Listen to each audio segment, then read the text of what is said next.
فإن أحسن الكلام كلام الله خير الهدى هدى محمد صلى الله عليه وعلى آله وصحبه وسلم شر الأمور محدثاتها فإن كل محدثة بدعة وكل بدعة ضلالة وكل ضلالة في النار.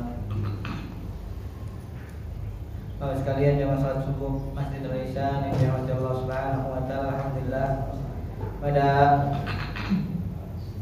pagi hari semoga Allah ini kita diberikan oleh Allah Subhanahu wa taala kesehatan dan juga taufik untuk kita lakukan ibadah berupa subuh secara berjamaah, kemudian kita lanjutkan dengan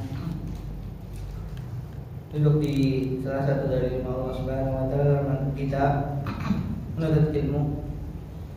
Semoga Allah Subhanahu wa taala memberikan kepada kita ilmu yang bermanfaat dan rezeki yang baik serta amalan yang diterima. Allahumma inna nas'aluka ilman nafi'a wa rizqan thayyiban wa amalan mutaqabbal.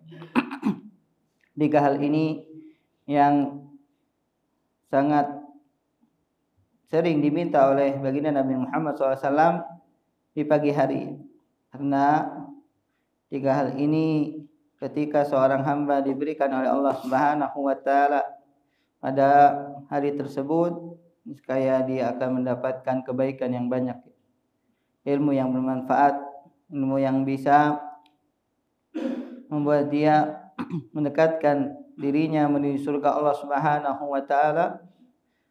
Kemudian rezeki yang baik, karena kita ketika masih hidup di dunia tentu butuh dengan rezeki agar kita bisa menambah ketakwaan kita dan juga ketaatan kita kepada Allah Subhanahu wa taala.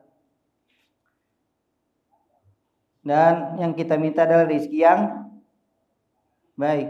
Rezeki yang baik adalah rezeki yang mendatangkan keberkahan. Dan kita tidak meminta kepada Allah rezeki yang banyak, ya. Dalam hadis rizqan thayyiban, karena rezeki yang baik sedikit apapun akan mendatangkan keberkahan. Adapun rezeki yang banyak tapi ternyata datang dari sesuatu yang diharamkan, maka bukan keberkahan yang didapatkan, justru kesengsaraan. Dan yang ketiga, kita meminta kepada Allah agar amalan kita diterima, karena tidak semua seorang yang beramal memang subuh yang nikmat Allah Subhanahu wa taala diterima.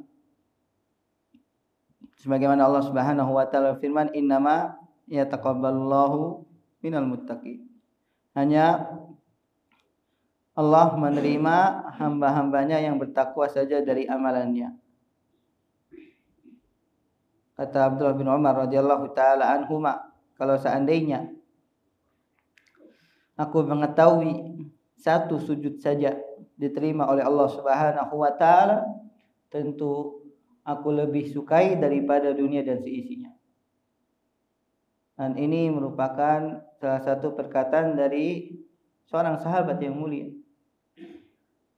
yang mereka takut kalau seandainya mereka beramal, ternyata Allah Subhanahu wa taala tidak menerima amalan mereka. Sedangkan kita sudah sedikit amalnya dan pede terima jamaah, ya Allah musta'an. Allah salama wal afiyah. Hanya kita dianjurkan untuk meminta kepada Allah Subhanahu wa taala tiga hal ini pada setiap paginya, karena akan mendatangkan keberkahan. Jamaah sekalian Allah Subhanahu wa taala, kita masih membahas kitab Fadlul Islam sebagai pengganti kajian Ustaz Al-Baidawi hafizallah taala. Pada kesempatan yang lalu kita sudah membahas tentang hadis haud, ya. Bahwasanya seorang yang berpegang teguh di atas sunnah Nabi SAW akan diperbolehkan untuk meminum dari telaganya baginda Nabi Muhammad sallallahu alaihi wasallam, yang kata Nabi SAW, man yashrab minhu lam yazma ba'dahu abada. Siapa yang telah meminum dari telaga Rasulullah sallallahu alaihi wasallam, maka dia tidak akan haus setelahnya selama-lamanya. Semoga Allah Subhanahu wa taala memberikan kepada kita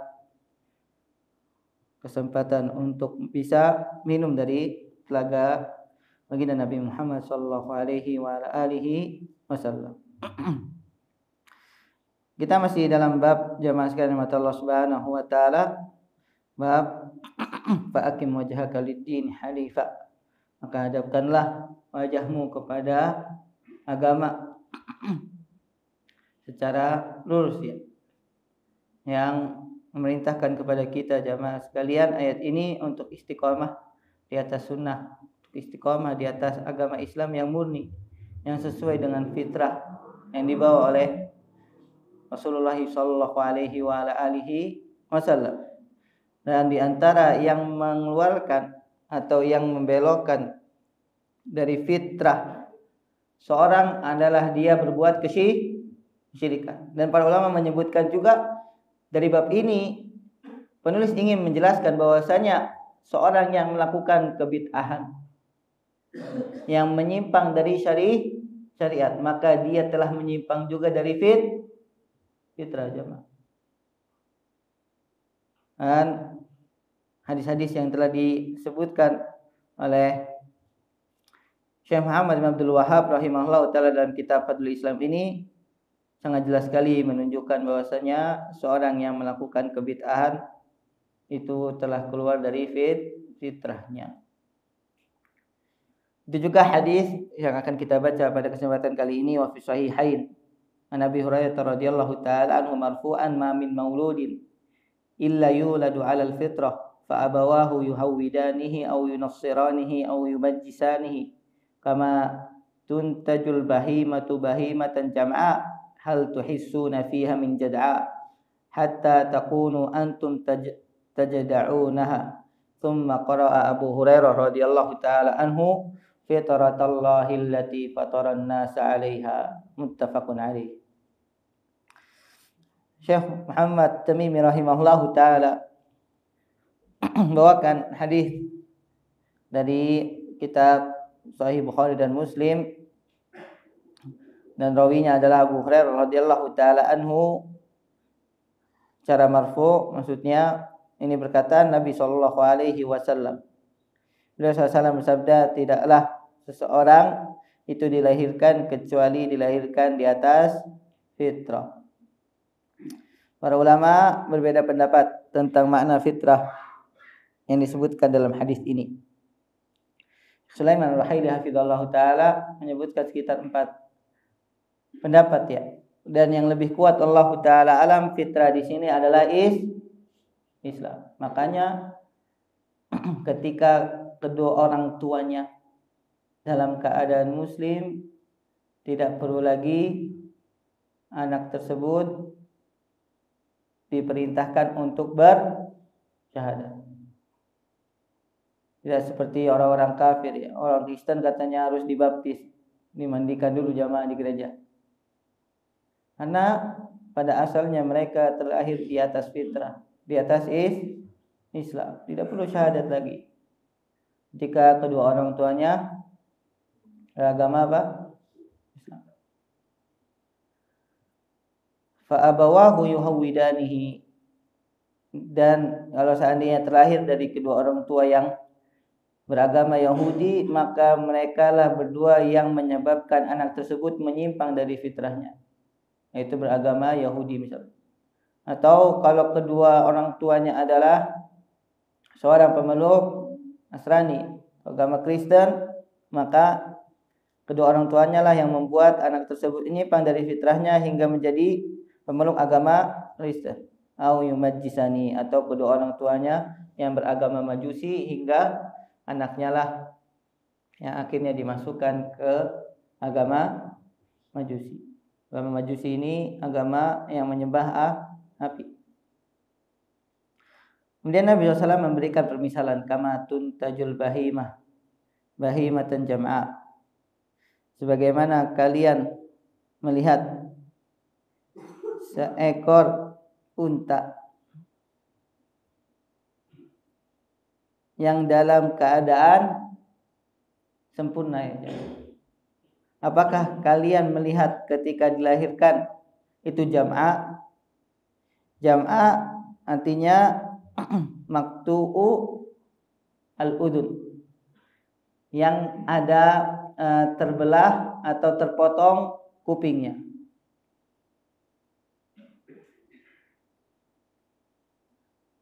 Orang-orang di zaman dahulu jamaah ketika ingin memberikan tanda kepada binatang peliharaannya atau binatang tunggangannya, itu biasanya dipotong jamaah kupingnya untuk sebagai penanda kalau itu punya siapa? Punya fulan. Nah, ketika seekor unta lahir atau anak unta lahir, apakah ada yang terpotong kupingnya? Nah, kupingnya atau telinganya dalam keadaan sempurna. Kemudian kata Nabi SAW, hatta takunu antum tajda'unaha, sampai kalian sendiri yang memberikan tanda tersebut dengan dipotong telinga. Tsumma qara'a Abu Hurairah, kemudian Abu Hurairah membaca ayat fitratallahi allati fataran nasa 'alaiha. Fitrah yang Allah Subhanahu wa taala telah tanamkan pada setiap manusia.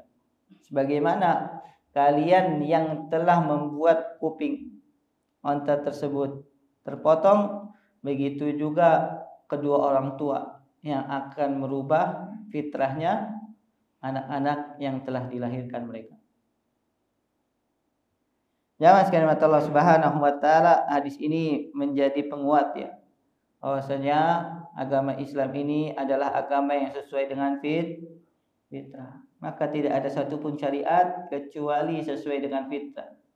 Dan seluruh sunnah Nabi Shallallahu Alaihi Wasallam itu sesuai dengan fitrah. Sebagaimana sabda Nabi SAW, ashrun minal fitrah, ada 10 hal yang termasuk dengan fitrah dan semuanya sesuai. Itu apa? Mencukur kumis, memanjangkan jenggot, kemudian mencukur bulu ketiak, begitu juga bulu kemaluan, kemudian menguting kuku, kemudian berkumur-kumur, kemudian istinsyak, menghirup air ke hidung kemudian mengeluarkannya. Kemudian apalagi jamaah? Usul baroji, menyela-nyela jari tangan dan kaki. Itu semua sesuai dengan fitrah. Dan jamaah sekalian Allah Subhanahu wa taala, termasuk juga dalam pembahasan ini sebagaimana kata para pensyarah kitab, bahwasanya syariat yang tidak sesuai dengan syariat Nabi Muhammad SAW, maka dia telah keluar dari fitrah. Jadi perbuatan yang baru dalam syariat ini, perbuatan bid'ah, itu tidak sesuai dengan fitrah.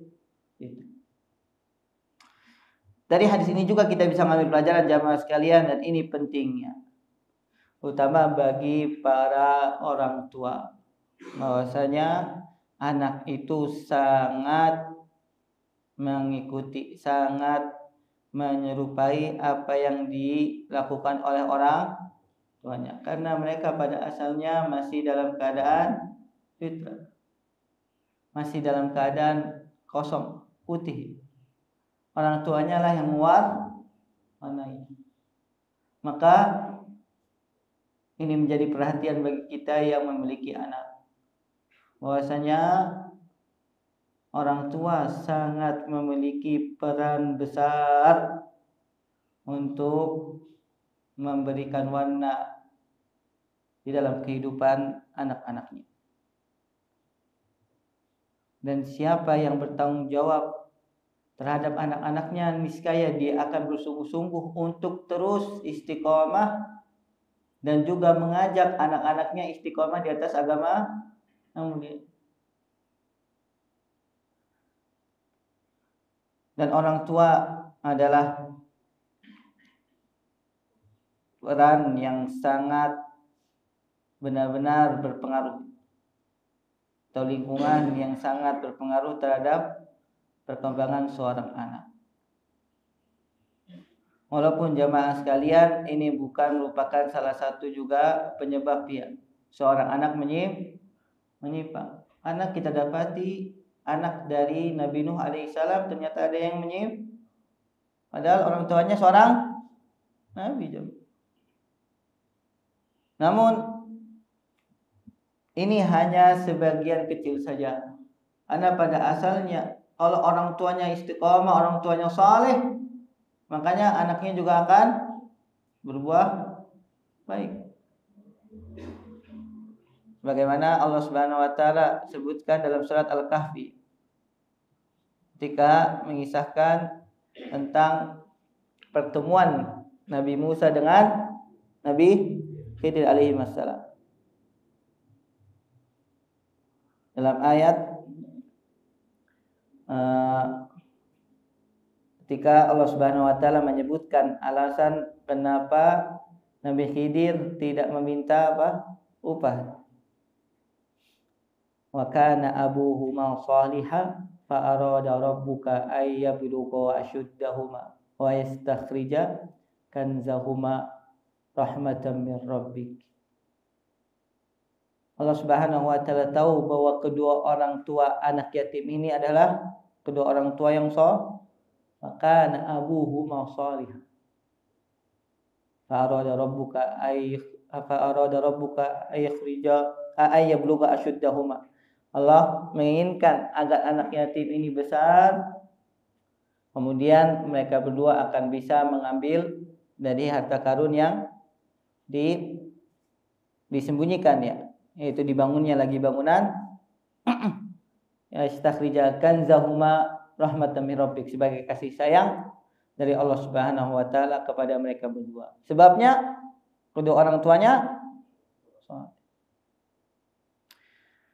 Dari hadis ini juga kita bisa mengambil pelajaran jamaah sekalian Allah Subhanahu wa taala bahwasanya agama Yahudi, agama Nasrani, begitu juga Majusi, mereka lah agama yang keluar dari fitrah dan tidak bisa lagi dijadikan sebagai agama yang diridhoi oleh Allah Subhanahu wa taala. Ini sekaligus juga membantah perkataan bahwa semua agama sama. Enggak ada dalam agama di dunia ini pluralisme. Berbeda-beda agama, yang penting tujuannya enggak. Setelah datangnya Islam, agama yang dibawa oleh Nabi Muhammad SAW, maka tidak ada boleh lagi manusia yang memeluk agama selain agama Islam. Kalau tidak, mereka akan diancam masuk ke dalam neraka Jahannam. Dan ini juga menjadi perhatian bagi kita semua jamaah sekalian untuk menjaga anak-anak kita dari syubhat, dari perkataan mereka yang ingin membuat ragu anak-anak kita. Karena sebagian dari mereka ada yang sudah terkontaminasi jamaah. Anak ada murid di sekolah jamaah sekalian Allah Subhanahu wa taala yang dia mengaku ke anak pernah murtad Tapi alhamdulillah akhirnya kembali lagi yakin dengan sebabnya apa jamaah? Sebabnya orang tuanya tidak memperhatikan, membiarkan anaknya memilih kawan dan tidak pernah ditanya jamaah. Walaupun dia ngaku jamaah, dia tetap sholat ketika dia murtad, dia tetap sholat untuk menipu kedua orang tuanya jamaah. Harusnya kan orang tuanya mengawasi apa yang dilakukan oleh anak. Katanya dia ketika murtad tiap hari Minggu ke gereja jemaah. Tapi orang tuanya nggak tahu. Alhamdulillah hanya 1 tahun katanya atau 2 tahun seingat anak akhirnya kembali lagi ke agama Islam. Ini jamaah sekalian mata Allah Subhanahu wa taala, peran orang tua benar-benar sangat penting dalam mendidik anaknya dalam mewarnai anaknya. Kalau orang tuanya abai, orang tuanya tidak peduli dengan agama anaknya, maka akan dipertanggungjawabkan di hadapan Allah Subhanahu wa taala. Setiap kalian adalah pemimpin, kullukum ra'in wa kullukum mas'ulun an ra'iyatihi. Dan setiap kalian akan diminta pertanggungjawaban atas apa yang kalian dititipkan kepemimpinannya. Berbeda jamaah sekalian kalau seorang tua sudah memberikan kepada anaknya pendidikan, berikan kepada anaknya pengawasan, namun tiba-tiba anaknya menyimpang, dia akan bisa menjawab di hadapan Allah Subhanahu wa taala, "Ya Allah, anak sudah mendidik dia, anak sudah memberikan kepada dia kesempatan untuk mengenyam pendidikan. Anak sudah memberikan nasihat, tapi ternyata hasilnya berbeda." Sebagaimana Nabi Nuh alaihi salam, "Innahu laysa min ahlika innahu amalun ghairu shalih, fala tas'alni ma laysa laka bihi inni a'iduka an takuna minal jahil." Ketika Nabi Nuh alaihi salam meminta agar Allah Subhanahu wa taala menyelamatkan anaknya yang kafir, maka Allah mengatakan bahwasanya innahu amalun ghairu shalih, sungguhnya ini anak bukan anak yang saleh. Jadi Nabi Nuh alaihi salam tidak dicela dengan keadaan anak. Adapun kalau orang tuanya yang jamaah sekalian memiliki anak tapi abai terhadap agamanya, dibiarkan anaknya, tidak pernah dikenalkan kepada Allah Subhanahu wa taala dan Rasulnya, dibiarkan anaknya yang perempuan tidak memakai hijab, kenal dengan laki-laki yang bukan mahram, akhirnya naudzubillah berzina, tidak pernah diperintahkan salat. Ini akan diminta pertanggungjawabannya oleh Allah Subhanahu wa taala. Ya ayyuhalladzina amanu qu anfusakum wa ahlikum nar. Wahai orang-orang yang beriman, lindungilah diri kalian dan juga keluarga kalian dari api neraka. Dari hadis ini juga kita bisa mengambil pelajaran jamaah sekalian Allah Subhanahu wa taala, di antara cara pengajaran Nabi SAW adalah dengan menggunakan permisalan. Ini Nabi SAW ingin memberikan penjelasan kepada para sahabat tentang fitrah, yaitu saat seekor unta lahir, anak unta lahir itu dalam keadaan sempurna. Begitu juga manusia. Bayi yang lahir dalam keadaan fitrah, dalam keadaan hatinya masih bersih, belum ada yang mewarnainya, dalam keadaan muslim, sampai kedua orang tuanya lah yang memberikan sama seperti seekor unta yang sebelumnya telinganya tidak ada yang terpotong, kemudian kadernya yang memotongnya. Nah, ini merupakan salah satu metode pengajaran dengan memberikan permisalan. Wabil misal yattadihul maqal. Sebagaimana para ulama mengatakan dengan permisalan akan difahamilah sebuah perkataan. Dari hadis ini juga kita bisa mengambil pelajaran jamaah sekalian yang mata Allah Subhanahu wa taala. Kata Syekh Saleh Al-Utsaimin hafizallahu taala bahwasanya agama Yahudi, agama Nasrani, agama Majusi adalah agama-agama yang telah keluar dari fitrahnya. Sebagaimana firman Allah Subhanahu wa taala dalam surat Al-A'raf ayat 172, "Wa id aqada rabbuka min bani adama min zuhurihim dzurriyyatahum wa asyhadahum ala anfusihim alastu bi rabbikum qalu bala syahidna." Dan ketika Rabb kalian mengambil dari anak-anak Adam, dari punggung-punggung mereka keturunan yang mereka semua bersaksi, atau Allah Subhanahu wa taala meminta saksi kepada mereka, alastu bi rabbikum, bukankah aku adalah Rabb kalian? Maka semua anak manusia mengatakan qalu bala syahidina. Mereka mengatakan kami bersaksi bahwasanya engkau adalah Rabb kami. Berarti seluruh manusia pada asalnya mereka mengakui tentang ketuhanan siapa? Allah Subhanahu wa taala. Sebelum mereka terlahir ke dunia.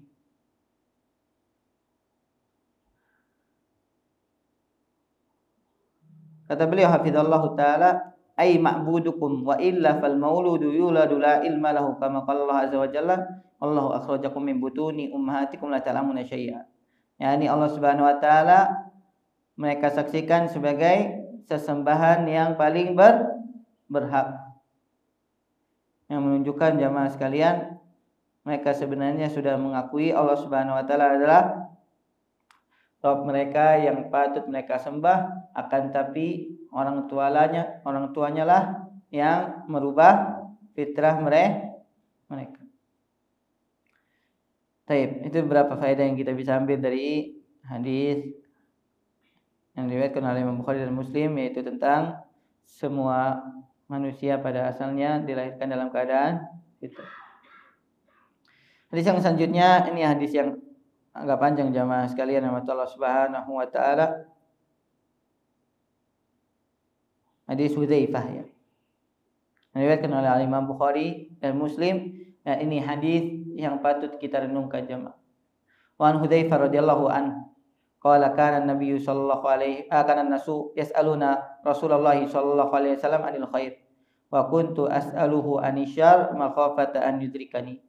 Faqultu ya Rasulullah inna kunna fi jahiliyah wa syarrin faja'ana Allahu bihadzal khair fahal ba'da hadzal khair min syarr qala na'am. Qultu wa hal ba'da dzalika syarr min khair qala na'am wa fihi dakhan. Qultu wa ma dakhanuhu qala qaumun yahduna bighairi hadi ta'rifu minhum wa tunkir. Qultu fa hal ba'da dzalika al khair min syarr qala na'am. Finnatun amya wa du'atun ila abwabi jahannam man ajabahum ilaiha qadhafuhu fiha. Qultu ya Rasulullah sifhum lana. Faqala hum min jildatina wa yatakallamuna bi alsinatina. Qultu fama ta'muruni in adrakani dzalik? Qala talzamu jama'atal muslimina wa imamahum. Qultu fa illam yakun lahum jama'ah wala imam. Qala fa'tazil tilkal firaqa kullaha walau an ta'udda bi asli syajaratin hatta yudrikakal mautu wa anta ala dzalik. Akhrajah wa zada Muslimun thumma madza qala thumma yakhruju dajjal ma'ahu nahrun wa nar faman waqa'a fi narihi wajaba ajruhu wa hutta wizruhu wa man waqa'a fi nahrihi wajaba wizruhu wa hutta ajruhu. Qala qultu thumma madza qala thumma hiya qiyamus saa'ah. Dari Hudzaifah radhiyallahu taala anhu, beliau berkata, manusia yaitu para sahabat Rasulullah SAW bertanya kepada Rasulullah SAW tentang kebaikan. Adapun aku bertanya kepada Nabi SAW tentang keburukan karena takut aku melakukannya. Ini salah satu kecerdasan siapa? Hudzaifah. Beliau bertanya kepada Nabi SAW tentang keburukan agar beliau menjauhi keburukan tersebut. Maka aku bertanya kepada Rasulullah SAW, sesungguhnya kami berada di zaman jahiliyah. Faja'anallahu bihadzal khair. Kemudian Allah Subhanahu wa taala mendatangkan kepada kami kebaikan, yaitu datangnya Islam. Fahal ba'da hadzal khair min syarr? Apakah setelah kebaikan ini ada keburukan? Kata Nabi SAW, iya. Ada keburukan yang datang setelah Islam. Qala na'am. Qultu hal ba'da dzalika syarr min khair? Kemudian kata Hudzaifah, apakah setelah keburukan ini ada kebaikan? Kata Nabi SAW, iya. Kan tapi wa fihi dakhanu. Kan tapi di situ ada kabut ya. Ada yang mengaburkannya dari kebaikan tersebut. Kemudian Hudzaifah bertanya, apa kabut tersebut? Qala qaumun yahduna bighairi hadi. Suatu kaum yang mengambil hidayah bukan dari hidayahku. Maksudnya di sini tidak berpegang kepada sunnah sebagaimana mereka diperintahkan untuk berpegang sunnah Nabi Muhammad SAW. Ta'rifu minhum wa tunkir. Kalian mengetahui mereka dan kalian sebagian juga mengingkari apa yang mereka lakukan.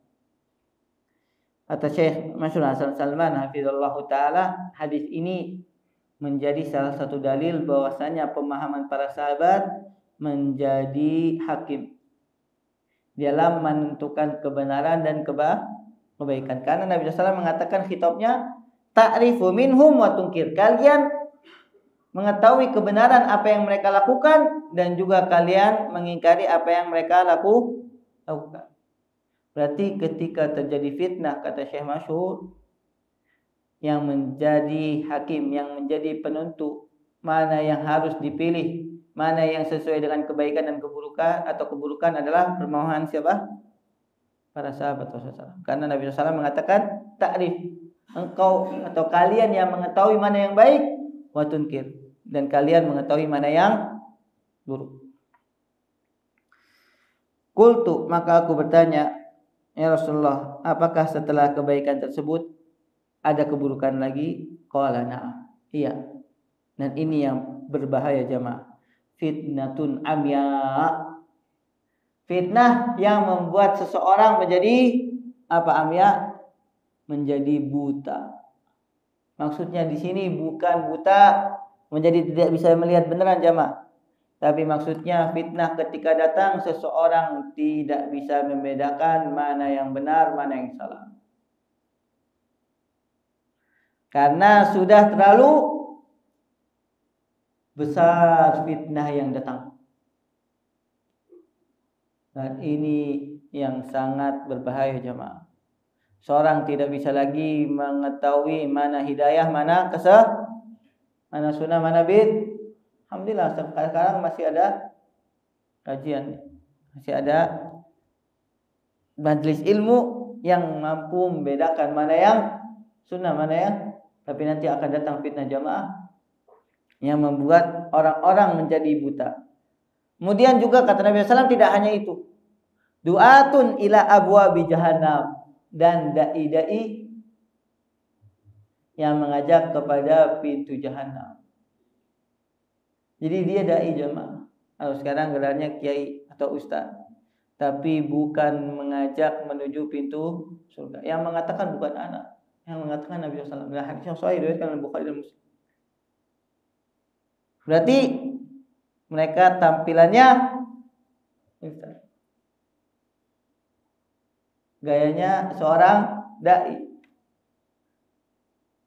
Cara penyampaiannya seperti orang yang berdakwah. Ternyata yang didakwahi bukan menuju Allah Subhanahu wa taala untuk surganya. Justru mereka mengajak kepada neraka. Man ajabahum ilaiha, siapa yang mengikuti mereka, qadzafuhu fiha, akan dilemparkan ke dalam neraka jahanam. Wallahu taala alam. Di zaman sekarang sudah ada enggak jemaah?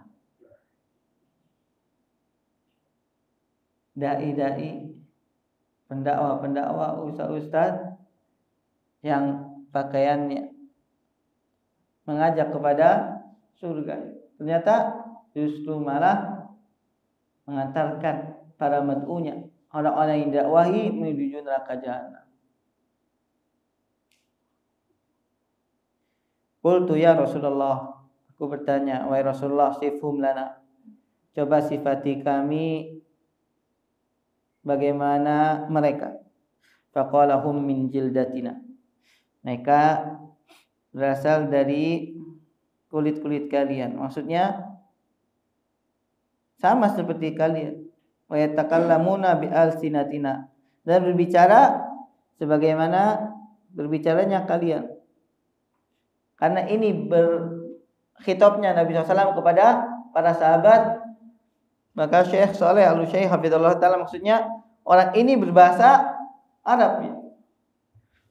Jadi sama-sama orang Arab. Dan masuk juga di sini adalah karena di sini tidak disebutkan Arabnya, masuknya juga mereka di sini mereka yang berdakwah walaupun bukan dengan bahasa Arab. Yang jelas min jildatina, sama seperti kalian. Perawakannya, bentuk kulitnya sama seperti kalian, dan berbicaranya juga berbicara seperti kalian. Kalau bahasa Arab ya bahasa Arab. Kalau yang mad'unya bahasa Indonesia, bahasa Indonesia.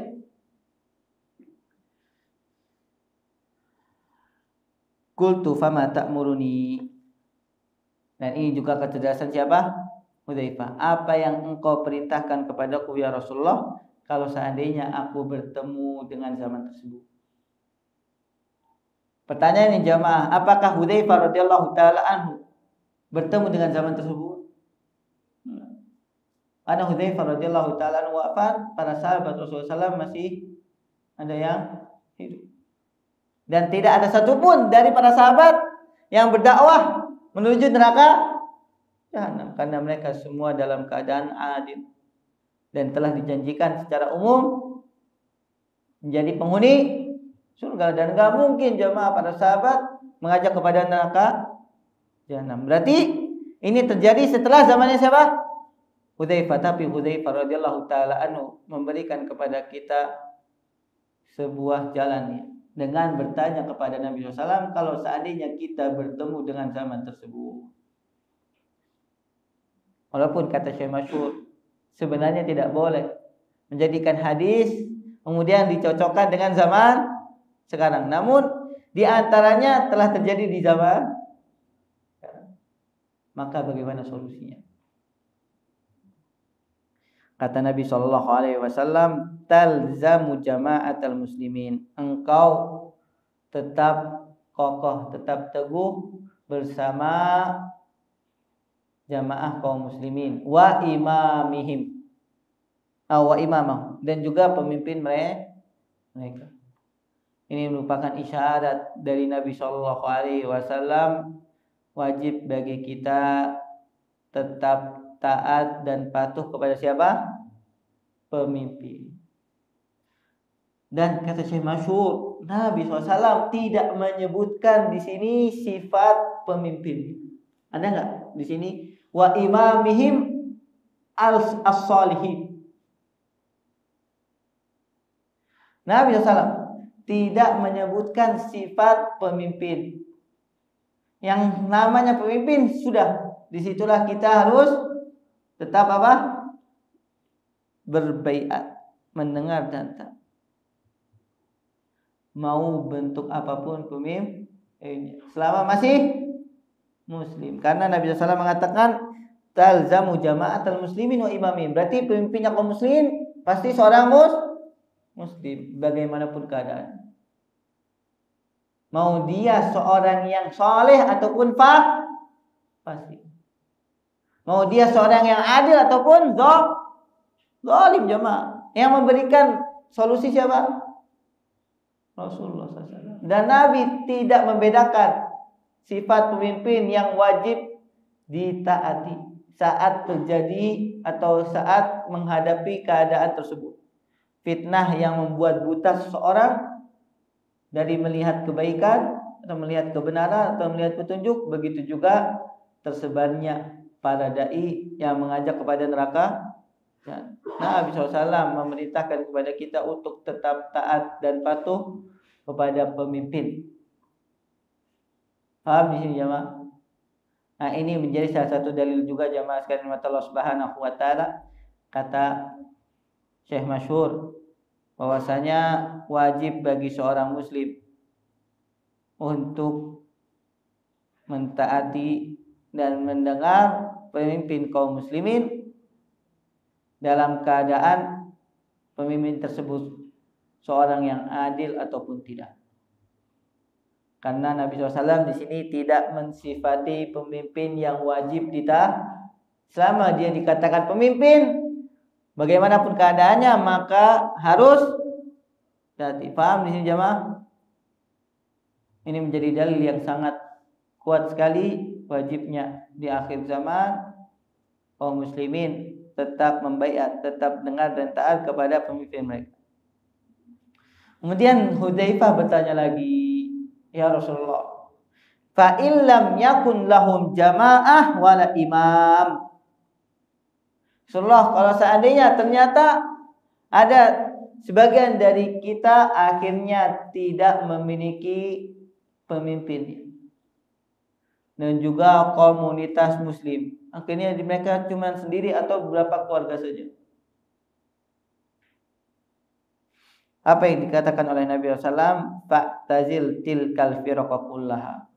Ternyata jawaban Nabi SAW seolah-olah Nabi SAW tahu bahwasanya ternyata nanti di zaman tersebut banyak sekali kelompok, banyak sekali golongan.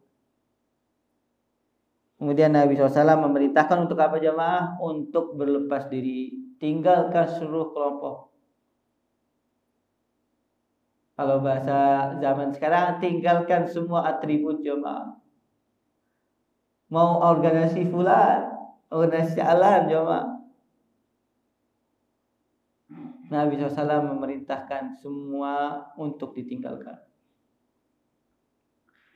Walau anta adda fi asli syajaratin hatta yudrikakal maut. Walaupun akhirnya engkau hanya bisa bergelantungan atau memegang akar dari sebuah pohon sampai kematian datang kepadamu, dan engkau tetap berpegang teguh dengan akar tersebut. Para ulama menyebutkan bahwasanya hadis ini sebagai permisalan seseorang wajib tetap berpegang teguh kepada sunnah. Kalau seandainya sudah tidak ada pemimpin dan tidak ada lagi kaum muslimin atau jamaah kaum muslimin yang mereka bersatu di atas pemimpin, maka engkau harus tetap berpegang teguh kepada sunnah.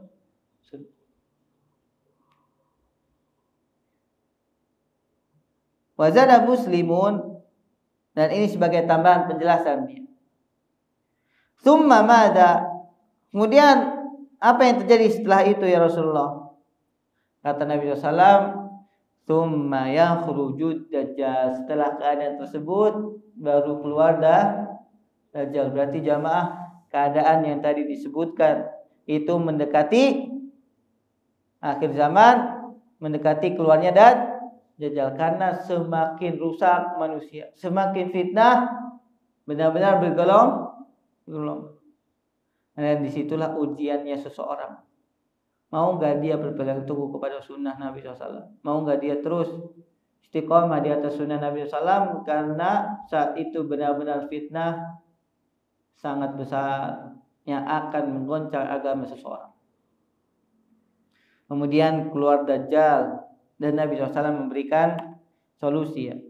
Saat bertemu dengan Dajjal, dia akan membawa sungai dan juga api. Faman waqa'a fi narihi, siapa yang memilih apinya, wajaba ajruhu, maka akan diterima amalannya dan dicatatkan sebagai kebaikan, wahud tawizruhu, dan akan dihapuskan dosanya jamaah. Dalam hadis yang lain atau dalam riwayat yang lain disebutkan jamaah sekalian Allah Subhanahu wa taala, Nabi SAW memerintahkan untuk memilih api. Kalian ceburkanlah badan kalian ke apinya. Fa innahu ma'un barid. Karena yang kalian akan rasakan adalah apa? Air yang dingin. Dalam riwayat yang lain disebutkan jamaah sekalian, agar kalian tidak takut, tutuplah mata kalian. Igmid ainaik. Kata Nabi SAW, tutuplah mata kalian. Kemudian kalian pilihlah api. Lihat, ini pentingnya apa? Mempelajari hadis-hadis Nabi SAW tentang akhir. Kalau antum tidak pernah mendengar hadis ini, bisa jadi antum pilihnya apa? Air jamaah atau sungai. Kata Nabi SAW, "Waman waqa'a fi nahri", siapa yang lebih memilih sungai, maka dia akan tercatat dosanya dan dihapuskan seluruh amalannya.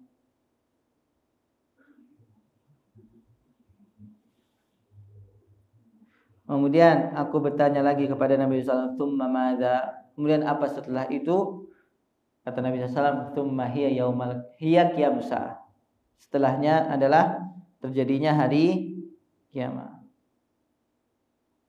Hadis ini merupakan hadis yang menjadikan kita jamaah sekalian Allah Subhanahu wa taala merenungkan. Jangan-jangan jamaah sekalian Allah Subhanahu wa taala hadis ini berkaitan dengan zaman sekarang. Yang Nabi Shallallahu alaihi wasallam telah mengabarkannya sejak bertanyanya Hudzaifah radhiyallahu taala anhu. Baik, berapa pelajaran yang kita bisa ambil dari hadis ini? Bahwasanya jamaah sekalian Allah Subhanahu wa taala zamannya para sahabat, itu zamannya Nabi SAW dan para sahabatnya adalah zaman kebaikan.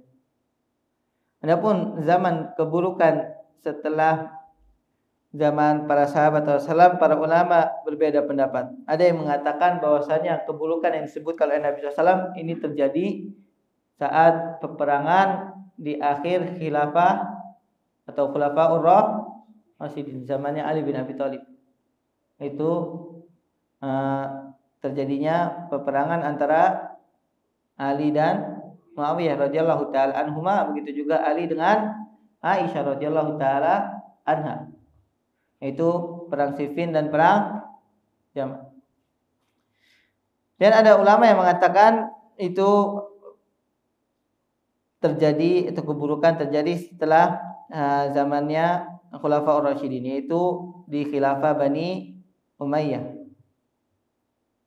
Khilafah Bani Umayyah. Wal ba'da dzalika asyarr minal khair, ya.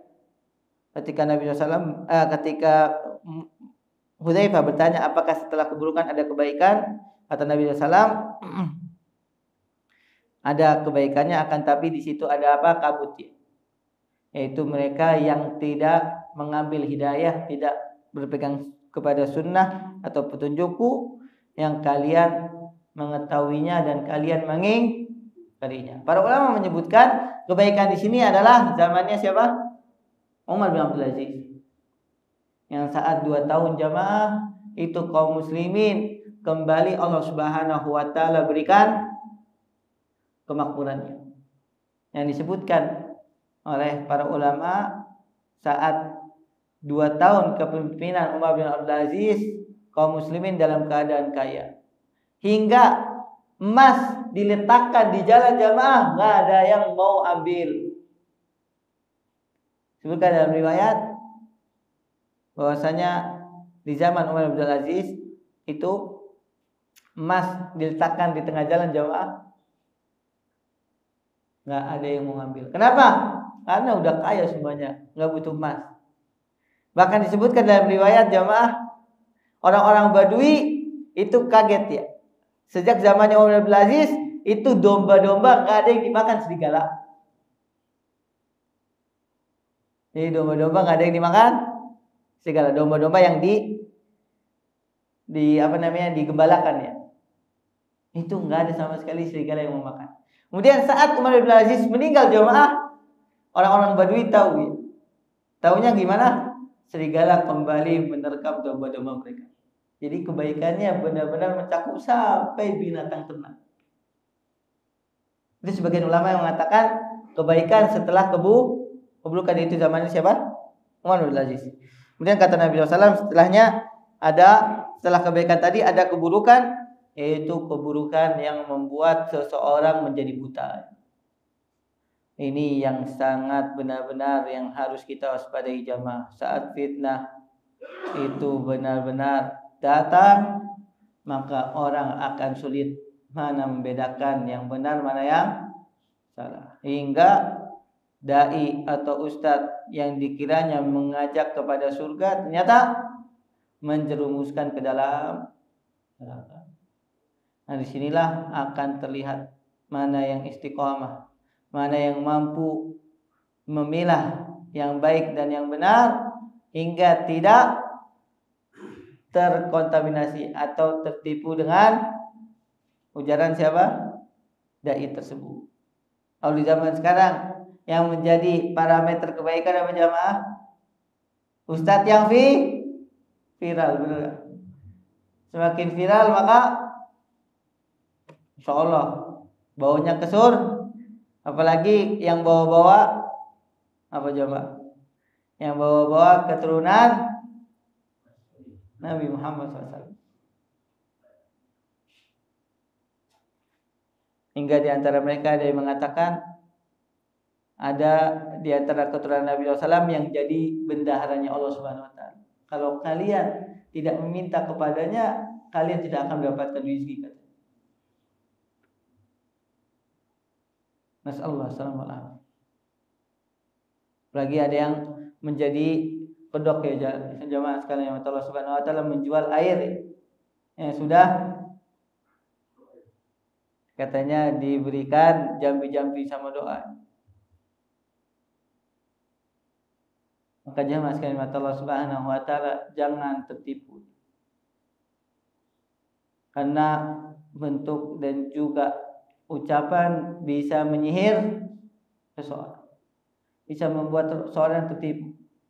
Merasa dia berada di atas kebaikan, ternyata sedang mengarahkan jamaahnya menuju neraka jahanam. Siapa yang mengikuti mereka akan dilemparkan ke dalam neraka jahanam. Nasallahu salama wal afiyah. Kalau sudah bertemu dengan zaman tersebut jamaah, Nabi SAW memerintahkan jangan mengikuti mereka, tapi ikutilah jamaah kaum muslimin. Para ulama menyebutkan jamaah kaum muslimin adalah mereka yang bersatu di atas hak, di atas kebenaran. Karena jamaah itu ada dua, pernah Anda sampaikan jamaah. Jama'atu fid din wa jama'atu fid dunya, atau fi umurid dunya. Jama'atu fid din maksudnya mereka yang berada di atas kebenaran. Walaupun sedikit jamaah, itu dikatakan jamaah. Adapun jamaah dalam dunia ini maksudnya apa? Berada di atas pemimpin yang sah. Satu. Kalau di Indonesia berarti presiden. Selama ada presiden jamaah, maka kita wajib mendengar dan taat. Selama apa yang diperintahkan itu sesuai dengan syariat. Dan Nabi SAW tidak menyebutkan sifat pemimpinnya. Mau dia adil ataupun zalim, mau dia soleh atau fajir, maka kita tetap diperintahkan oleh Nabi SAW ilzam. Tetap berpegang teguh dan juga bersatu di atas pemimpin yang dianggap sebagai pemimpin kaum muslimin. Kalau di zaman sekarang setiap negara punya pemimpin. Kalau seandainya kata Nabi SAW tidak ada lagi pemimpin dan juga tidak ada mereka yang bersatu di atas kebenaran, maka seseorang meninggalkan seluruh kelompok jamaah, organisasi atau yayasan atau apalagi fraksi jamaah atau perkumpulannya, yang mereka semua akhirnya tidak mau bersatu di atas kullu hisbin, setiap kelompok golongan menganggap dirinya yang paling baik. Kata Nabi SAW tinggalkan semuanya. Yang menunjukkan akan semakin banyak kelompok-kelompok sesat. Walaupun dulu 7 golongan atau 7 kelompok yang muncul ya. Khawarij, Syiah, Murji'ah, Jahmiyah, kemudian Mu'tazilah, Qadariyah jamaah. Itu 7 usul firaq yang sampai sekarang masih ada pengikut-pengikutnya yang semakin banyak, dan Nabi SAW menyebutkan hingga mencapai 72 golongan, dan Nabi SAW memerintahkan untuk meninggalkan semuanya. Paham di sini jamaah? Ini yang mengatakan Nabi SAW. Walau anta'udda bi asli syajarah, walaupun engkau akhirnya harus menggigit akar pohon sampai kematian datang kepadamu. Jadi istiqomah, berpegang teguh di atas sunnah sampai kita inilah yang menjadi solusi yang dikabarkan oleh Nabi Shallallahu Alaihi Wasallam agar kita tetap istiqomah di atas sunnah Nabi SAW. harus menjadikan diri kita benar-benar sesuai dengan petunjuk Nabi SAW untuk kita bisa selamat menghadapi fitnah. Dan hadis ini merupakan hadis yang agung. Sepatutnya seorang muslim berusaha merenungkan apa yang ada dalamnya, kemudian mengamalkannya dalam kehidupan dunianya. Hadallahu ta'ala alam. Sallallahu alaihi wa Muhammadin wa ala alihi wasallam. Kita buka satu atau dua pertanyaan. Fadhil jamaah. Ini sebagai penutup dari bab ini ya. Dan setelahnya ini perkataan para sahabat dan kita masuk bab yang selanjutnya. Nah, Fadhil jamaah mungkin ada pertanyaan. Assalamualaikum warahmatullahi wabarakatuh. Pak. Menyampaikan bahwa apabila tidak ada suatu pemimpin kita bergabung sama hadis ya sama dari Allah dan Rasul ajarkan. Sekarang ini kan kita terjadi gimana kan setelah Daulah Utsmaniyah runtuh kan. Kita kan sekarang itu tidak ada lagi pemimpin yang benar-benar mengayomi seluruh umat Islam dunia. Apakah hal itu hal yang negara-negara kita berbagai macam negara yang harus tunduk sama pemimpin tersebut. Apakah janji Allah itu kita harus menunggu sampai datang Imam Mahdi? Kan Allah akan mengeluarkan salah pemimpin nanti di Imam Mahdi. Apakah kita hanya untuk Imam Mahdi aja itu kita harus jadi pemimpin di sekarang itu dianggap sebagai firqah ini kan? Apa itu enggak?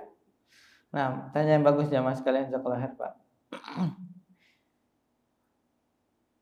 Al-Imam Al-Mawardi dalam kitabnya Al-Ahkam Sultaniyah, beliau menyebutkan pendapat ijma'nya para ulama di zaman beliau, itu abad kelima, bahwasanya mereka semua sudah bersepakat negara-negara yang dikuasai itu memiliki pemimpin yang satu. Maksudnya setiap negara, misalnya daerah ini pemimpinnya satu, itu zaman Al-Imam Mawardi abad ke-6 Hijri. Dan para ulama sepakat itu semua pemimpin yang wajib ditaati oleh mereka yang hidup di kawasan tersebut. Karena memang saat itu sudah meluas kaum muslimin, itu abad ke-6. Yang saat itu negara kaum muslimin mungkin terpecah menjadi 3 atau 4. Paham di sini, Pak?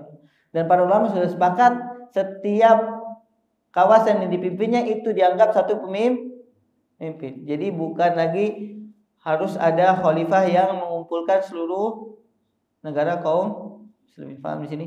Dan para ulama saat itu sudah ijma. Maka pemimpin sekarang yang semakin banyak di setiap negara ada pemimpin. Itu bukan kelompok. Tapi memang kawasan-kawasan yang mereka memimpin di situ kaum muslimin. Sebagaimana juga perkataan Imam Ahmad rahimahullah ta'ala. Kata Imam Ahmad, siapa yang dikatakan pemimpin? Yang orang-orang di sekelilingnya mengetahui siapa yang memimpin mereka. Dan inilah yang disebutkan juga oleh Syekh Abdul Aziz Rais hafizallahu ta'ala dalam kitab beliau ya, Al-Imamatul Uzma. Pemimpin di zaman sekarang itu yang sesuai dengan kawasan yang dia hidup di sana. Paham di sini, Pak? Walaupun nanti di akhir zaman datanglah satu orang yang semua kaum muslimin wajib berbayat. Kapan? Saat Imam Mahdi keluar. Tapi sebelum itu para ulama sudah sepakat bahwa setiap pemimpin yang di situ menguasai sebuah kawasan, maka disitulah yang dinamakan pemimpin, bukan kelompok. Allah taala alam bisawab. Nah, ada lagi jamaah? Pertanyaan? Oh tidak, kita cukupkan ya. Mudah-mudahan apa yang kita bahas pada kesempatan ini bermanfaat. Kita tutup dengan doa kafaratul majlis. Subhanakallah wa bihamdika, asyhadu an la ilaha illa anta, astaghfiruka wa atubu ilaik. Assalamualaikum warahmatullahi wabarakatuh.